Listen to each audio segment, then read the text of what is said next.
we're in front of one of these beautiful paintings that you've done. Can you tell us something about it? You belong here? Yeah, so this is a mural for a campaign called We's Project that I completed within a week.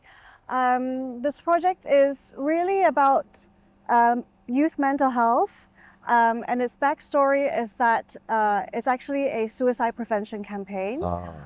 It's when you see this logo here, actually it was the story behind it is that the campaign started by the parents of a boy who ended his life about 10 years ago, I think.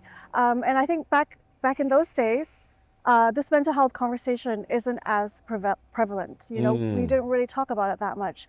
And so when the parents came to think about process what happened, they decided to put together this campaign to raise awareness, because a lot of parents actually are not aware of the pressures that their kids are under these days in going through school, in their social lives and everything. So very interestingly, why is it that they have asked, muralists or street artists to come and participate? Is because the boy who actually ended his life was a street artist himself. His name was Jamie Bruno, and this was his logo. This was his what he would put on all of his artwork. I see. So it's in a way of remembrance for him, but also passing forth the message that, what would we say about it now, and how would we prevent the same thing from happening to other people? I see.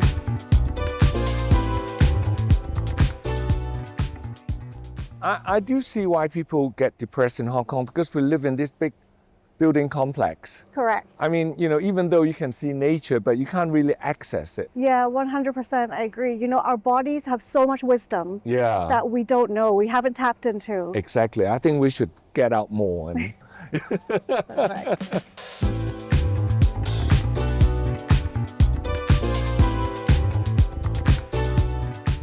Let's have a seat here, Erin.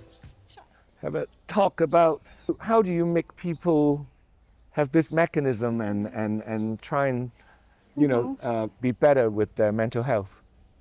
Yeah, that's a great question. I think it's one of those things that is probably easier said than done, because we are so used to just going on with our lives. Yeah. So used to not pausing, one thing after another.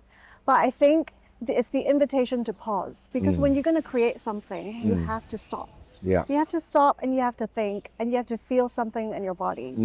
So what I actually encourage a lot of people to do before they even pick up a paintbrush or make anything that is traditionally in the sense of art, maybe what I encourage almost my kids to do, we go to the beach, who can make the biggest stack of rocks? Pile it the highest. Pile it the highest and make it the most crazy you can, right? And they have so much fun because they are touching things, they're connected to nature, they're putting the big rock on the small rock and seeing, oh, it's balancing, oh, it's making this beautiful form.